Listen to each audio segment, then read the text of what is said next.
Welcome. My name is Nikos Lavranos, and I'm joined today by Stefano Castagna.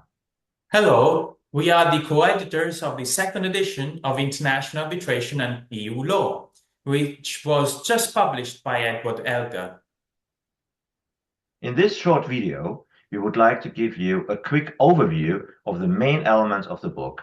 But before doing so, we want to give you some background on the reasons for updating this book only 3 years after the first edition was published. The first main reason for publishing this book is to highlight the ever-increasing impact of EU law on international arbitration. The second reason is to overcome the artificial separation that exists between commercial arbitration and investment treaty arbitration. This is why this book covers both areas. The third reason is the simple fact that in the past 3 years, EU law, and in particular the jurisprudence of the Court of Justice of the EU, has been so meaningful that a significant update was necessary. As Stefano managed the commercial arbitration part, the first question goes to you. Can you highlight the main developments that you see emerging from the various contributions regarding commercial arbitration? Well, this section addresses the interaction between international commercial arbitration and EU law before the award is rendered and their interactions when challenging, recognizing and enforcing awards. It also addresses anti-suit relief matters, collective redress, consumer protection and antitrust damages. The main developments can be found in the areas of recognition of awards, anti-suit relief and consumer protection.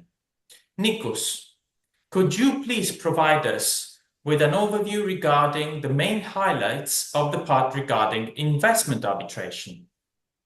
Sure. The investment treaty arbitration part first provides an extensive overview of ISDS and then gives an update of the ISDS part in CETA. This is followed by a detailed analysis of the developments regarding intra-EU bids and the ECT, as well as the first contours of the MIG. The book also covers a new third part, which we coined cross-cutting issues. Stefano, could you illustrate its main elements and tell us why we included it? Sure, Nikos. The third part addresses valuation matters, international taxation, climate change and investment arbitration, mediation and EU law, and dispute prevention mechanisms in investment treaties. The chapters on climate change and dispute prevention are completely new and reflect the acquired importance of the subjects. The other chapters, instead, have been growing in importance over time at a steady pace and therefore were just updated in the second edition. Nikos, my final question. Given that the influence of EU law is only going to increase in the future, do you think that there will be a new edition in, let's say, 5 years' time? Certainly, Stefano. EU law will surely continue to grow in importance. Therefore, we welcome any suggestions for new topics from our readers for future editions.